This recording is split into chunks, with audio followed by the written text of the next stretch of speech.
তোজবাবু lunch ঠান্ডা করতে নিয়েছে, ঠিক আছে। এবার তোজবাবু কী করছে দেখুন।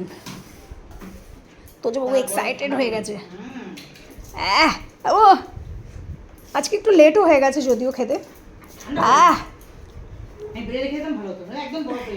হ্যাঁ আমার একটু থির দাঁড়াও, থির দাঁড়াও।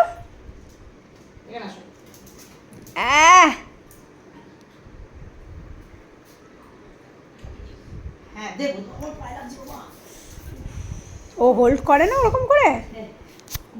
হ্যাঁ ভয়তে। তাও তো ভালো মা, নখগুলো নেই, নখগুলো ভোতা হয়ে গেছে। ওরে বাবা, মা সোহাগী কাকে বলে। এই কাকুতে একটু মার দে। আমাদের রোজ লাঞ্চের সময় এই কাণ্ডটা হয়। অ্যান্টেনাটা ধরবো। ওরে বাবা, মা ছোনা বলেছে। এ মুখ জিভটা পুড়ে গেলে আর ফ্রাইড রাইস খাওয়া হবে না। এবার এখন খেলা হবে, খেয়ে দে খেলা হবে। সামনে দিয়ে কি করছে দেখি। আমি তো এমনিই কিউটি, শুধু টিপটাই পড়া নেই।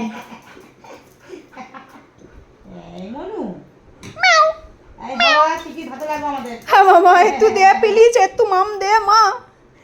মা একটু মাম দে মা প্লিজ, মা মাম প্লিজ। ঠান্ডা হও, মা খাবে। তাড়াতাড়ি করে ঠান্ডা হও, আমার মামুন খাবে। মাম প্লিজ প্লিজ প্লিজ, দেবো তো মা প্লিজ। এক্সাইটেড হয়ে গেছে, এক্সাইটেড। আর তার মধ্যে আবার বড়দিদি দাঁড়িয়ে আছে, বড়দিদি তো এক গাল খেয়ে নেয়। না না বড়দিকে দেবো না, ও সব চিন্তা আছে। বাবাই, ও ভাই খাবো না খাবো না। আমি তোর খাবার কেন খাবো রে? আমি কি হ্যাংলা নাকি, নোচা নাকি আমি তোর মতো? হ্যাঁ নোচা নোচা।